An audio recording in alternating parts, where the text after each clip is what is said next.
naturally without forcing it. Right. Yeah, I was reading one of your blog posts on your website, and as you were talking about, I guess it's actually your most recent post about some of the anxiety that we're all dealing with. I mean, obviously, the COVID situation has brought a lot of underlying tensions and issues and anxieties to the surface, and you're talking about using long tones as a meditative practice. And I am a big proponent in understanding the aspect of breath and as it relates to regulating your sympathetic and your parasympathetic nervous system, and trying to calm that fight or flight reflex. So I just found that really fascinating to hear somebody else talk about it. So when you're talking about that continuous, trying to get that smooth and steady stream of air, how do you go about if you're working with a student and you see that they're having some problems, maybe tension in the torso, neck tension, head tension? What's the mechanics that you would take somebody through to help to start to relax physically and mentally so that they can access their air more efficiently? Well, I love talking about this. That's a great question. It's nice to hear somebody else say that too. Thank you for that.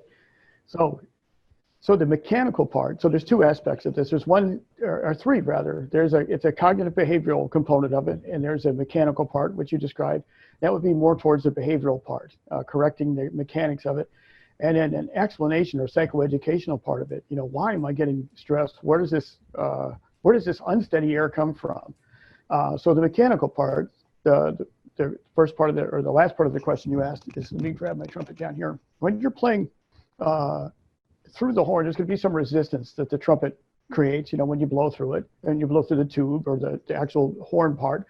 Now that resistance kind of covers up some of the air that's unsteady.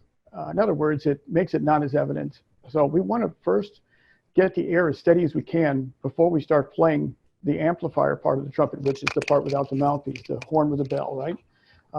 So the first thing I would tell the student to kind of unlock the shoulders and everything is, so if they approach the trumpet with a tense stance, is to first take a deep breath and then relax.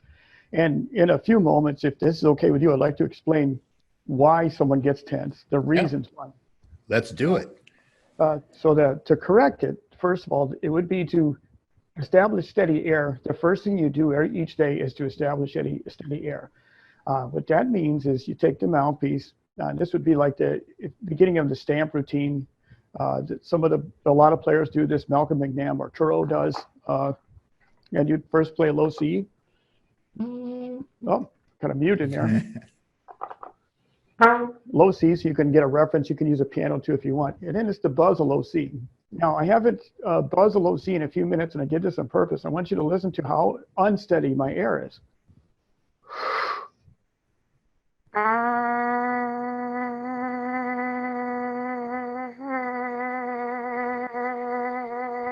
So you hear it kind of quivering and shaking. So that means my body is still tense. Neck is still tense. Throat is still tense, right?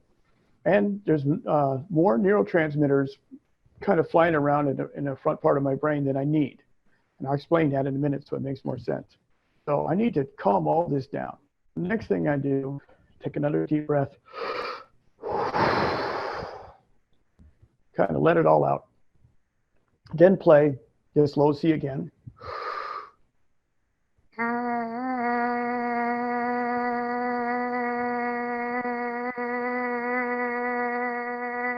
Now the air was about 50% steadier than the first time, right? Now you can also, my speech is slowing down somewhat too, right? I don't know if you can notice that, I can't. So I'll take another third breath, you repeat it again. And then to save time, you would buzz the mouthpiece again. If I were to do that again, hopefully my air would be even more steady than it was. Okay. That makes sense so far? Yeah, absolutely. So you get it steady on this first, then you're ready to play the long tone and the trumpets. Next thing I tell the student is something I heard from Wynton Marsalis in a seminar that he gave back in 1983 or 4. This is a long time ago. And I was in the audience listening to him. It was $19 to get in. And I remember him up there talking. I'm going, wow, getting to see him. So what he told us all to do is to play a low C as soft as we can with as steady air as we can. And again, if I were to do that now to save time, I won't, but the note would be, it'd be kind of unsteady. I rest, I play a B as soft as I can and as steady as I can below the staff, a B, and then rest, and then a B flat, follow the same directions, A flat, G, and then F sharp or G flat. By about A, my air starts getting steady. So I want to establish steady air and what it feels like to play the trumpet calm each day before I start to play the trumpet. So if I don't do that, my brain, I find, does not automatically know how to play the trumpet relaxed. It just goes in its own tense way like it always did.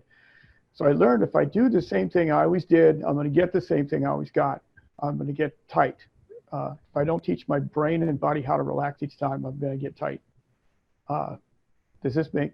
Oh, absolutely. I'm with you 100%.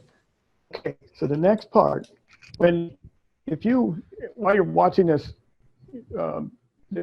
interview, if those of you who are watching, take a deep breath and then release the air. And I want you to think about what you think or don't think right after you release the air. So what goes through your head right after you release the air? So it would be like this.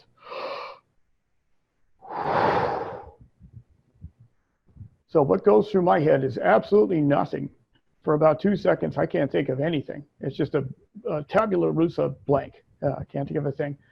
So what happens when you breathe like that, the oxygen that you take in goes into the frontal lobe of the brain, which is up here, the prefrontal cortex. That's like our executive decision-making center where we make decisions and we think, and that's where our anxiety is and our perception of things, where, when you're kind of looking around making the decisions and thinking thoughts, that's where they all are. The oxygen dilutes the neurotransmitters. It's like you're squirting your driveway down with a hose, getting leaves off of it. It just makes them go away. They return fairly fast, fairly quickly. Within 4 or 5 seconds, they return back in there. So what I tell patients with panic disorder or anxiety is this one thing, and what I tell trumpet players is another thing. The two are really similar. So if you had a panic attack or panic disorder, I would say breathe in, take a deep breath like we did, and breathe in through your nose slowly for 8 seconds.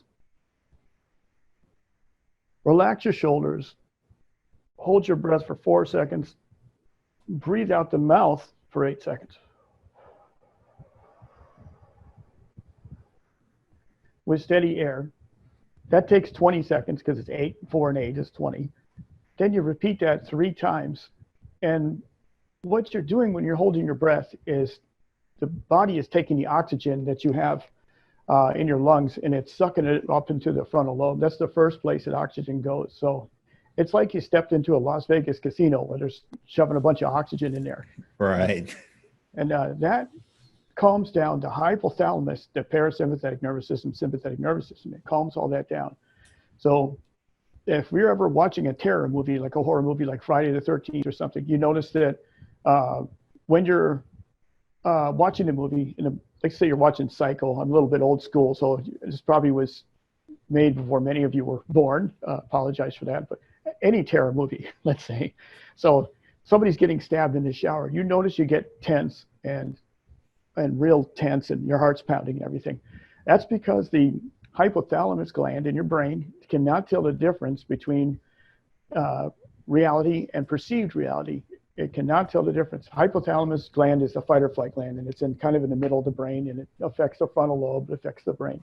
Also tells the endocrine system to fire up. It tells the adrenal glands right on top of the kidneys to start pumping out this adrenaline. So it causes you to do this, causes your heart to pound, sweat. It also makes you shake and makes you not be able to focus on what you're doing. So if this happens in martial arts, for example, you're going to get punched in the head and not do very well or not function as well as you could. Trumpet playing, it's the same thing.